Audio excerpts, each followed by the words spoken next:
हास्य रस है ना, करुणता के, गंभीरता के गर्भ में ही जन्म लेता है। ये बड़ी अच्छी बात कही है। पहले तो प्रियन जी ने उसको तमिल और मलयाली में गलियाया। टिप्स मांग रहा है। ये जलपरी है? नहीं जलपरी नहीं, ये तो जलपरा है।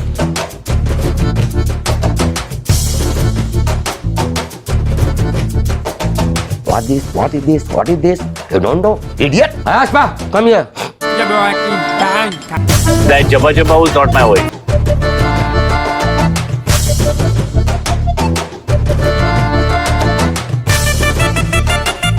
मैंने अकेले में एक्सप्रेशन कई बार किया, लेकिन इसको दोबारा रिपीट नहीं कर पाया।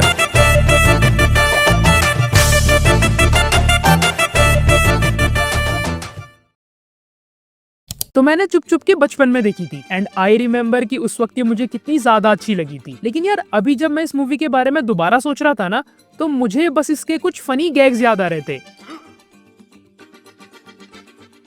इनके अलावा तो मैं फिल्म को कम्प्लीटली भूल चुका था। मुंडवा के गधे पे बिठा दूंगा। बात करता है। Which by the way is nothing less than a crime for me, जो कि प्रियदर्शन का इतना बड़ा फैन है। Apologies for that। तो मैंने सोचा कि क्यों ना इसे फिर से रिविजिट किया जाए and let me tell you, I loved it so much. So in today's episode, we'll talk about yet another great Priyan film, चुप चुप के। तो as I said, मुझे ज्यादा कुछ याद नहीं था एंड मेरे दिमाग में ये बस एक कॉमेडी फिल्म थी, but I was very wrong because comedy के साथ साथ हमें एक heart warming and somewhat deep drama भी देखने को मिलता है, जिसके बारे में हम लोग आगे ऑब्वियसली बात करने वाले हैं। फिल्म की शुरुआत में हमें जीतू का कैरेक्टर दिखाया है जो कि अपनी जान लेने की कोशिश करता है ताकि वो अपने कर्जे माफ करवा सके।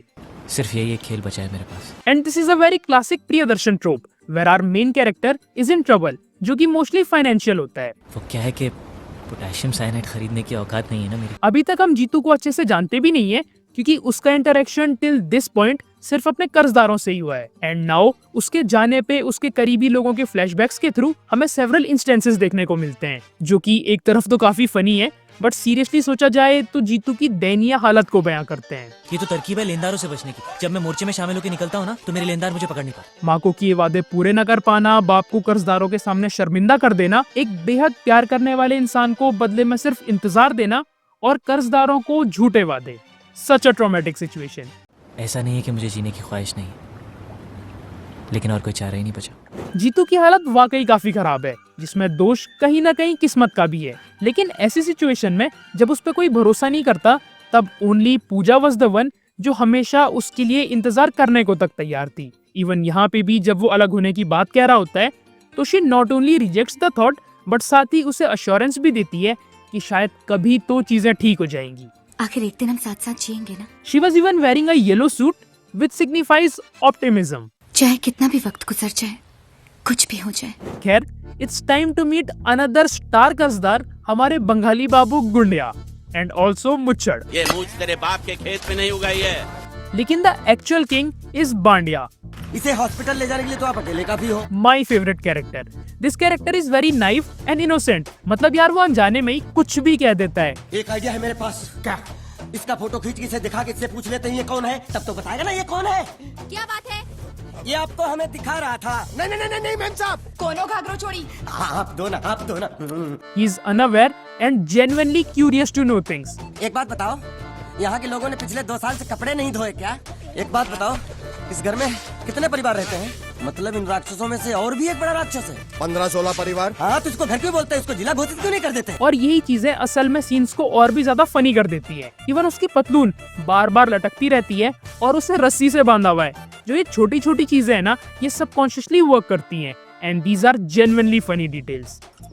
तुम्हारी उम्र के हिसाब से इस घर में एक ही तुम्हारे लायक औरत है, वो मुच्छड़ की बीवी। बांडिया के अकॉर्डिंग तो वो बिल्कुल क्लियरली एक्सप्लेन करता है, लेकिन जो कंफ्यूजन क्रिएट होती है दैट इज हिलेरियस। तू जानता है इसका बाप? वो तो इसकी माँ जानती होगी ना। तो माँ कौन है इसकी? अरे वो तो इससे पूछ लेंगे। तो ये कौन है? इससे तो वो जानते होंगे ना।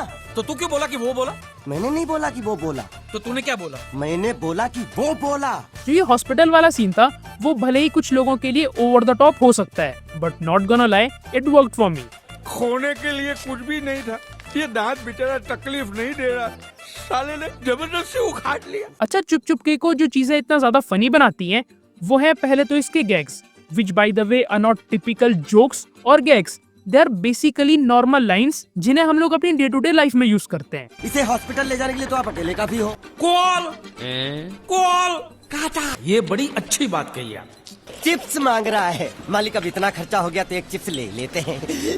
मारूंगा, तू इसको मारेगा? मारूंगा। तू इसको मार दिखा, मुझे देखना है। ये धोखा, ये कैसे कैसे नाम देते हो, आदमी को औरत का नाम देते हो, सरासर ना इंसाफी। हाँ।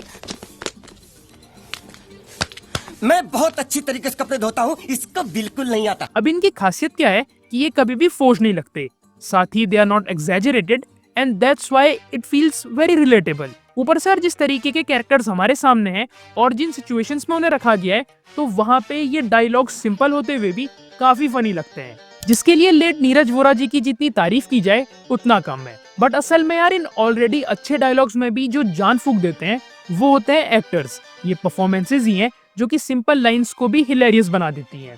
मेरा फेवरेट तो बांडिया है and Rajpal Yadav deserves lots and lots of appreciation for this. तो 4 एक्सप्रेशन 1 2 3 4, हाँ तो वो मैंने अकेले में एक्सप्रेशन कई बार किया, लेकिन इसको दोबारा रिपीट नहीं कर पाया। अच्छा, इतने केओस को दिखा के उसमें से मैजिक एक्सट्रैक्ट करना, ये क्वालिटी तो सिर्फ प्रियदर्शन के ही अंदर है।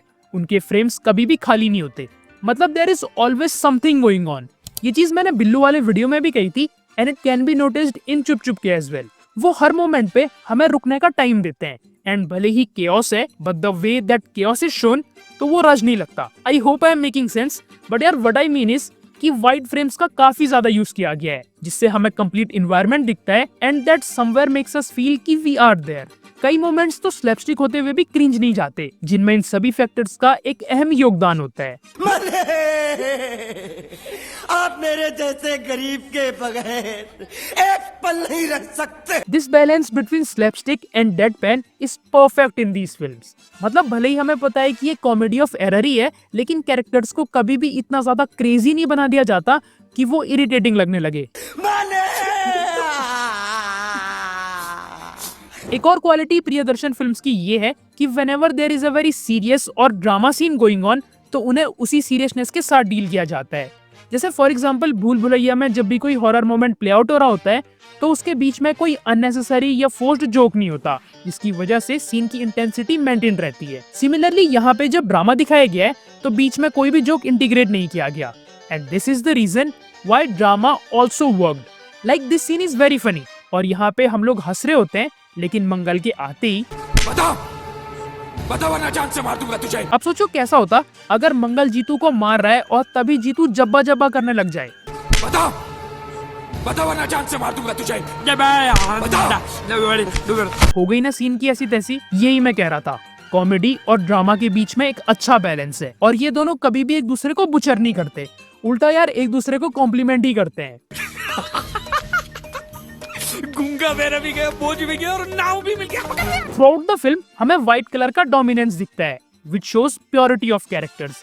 Every character in the film was somewhere in the white area. भले ही मुच्छड़ मंगल को बिना बताए पैसों की हेराफेरी करता था, but nobody was that bad. सभी का दिल साफ दिखाया है। ये सब जायदाद मेरे किस काम की? मेरे लिए तुझसे बढ़कर और कुछ है क्या? श्रुति जीतू से प्यार करने लगी थी, लेकिन जैसे ही वो पूजा को देखती है तो अपनी खुशी के बारे में सोचे बगैर शादी तोड़ने को तैयार हो जाती है। पूजा जो जीतू के ना होने की खबर सुनते ही उसके लिए विधवा तक बन गई थी, वो श्रुति की खातिर अपने और जीतू के बारे में भूल जाती है। और जीतू किसी का भी दिल नहीं दुखाना चाहता, अपने माँ बाप और पूजा के लिए रुकेगा या उसके पास रहेगा जिसने एक नई जिंदगी दी, बचपन में किया जन्मों का वादा तोड़ेगा या हमेशा साथ रहकर खुश रखने का। A pure drama shown in such an entertaining and heartwarming way. मेरी तरफ से तुम्हारे लिए एक छोटा सा तोहफा, ज्यादा से ज्यादा मैं इतना ही कर सकता हूँ। थैंक्स माशिरा। सच में यार, फिल्म के क्लाइमैक्स में तो मेरी आंखों में आंसू आ गए थे। जितना मैं हंस रहा था, अंत में दिल उतना ही भर आया।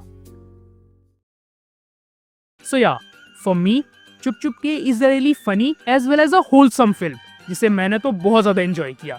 एंड यार आई तो वांट कि इस मूवी के बारे में पॉप कल्चर में और भी बात होनी चाहिए, बट हाँ यार, as always this is just my opinion.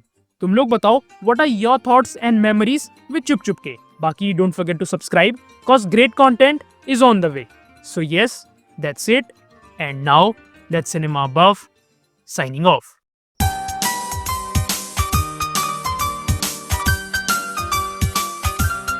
अरे कोई है क्या?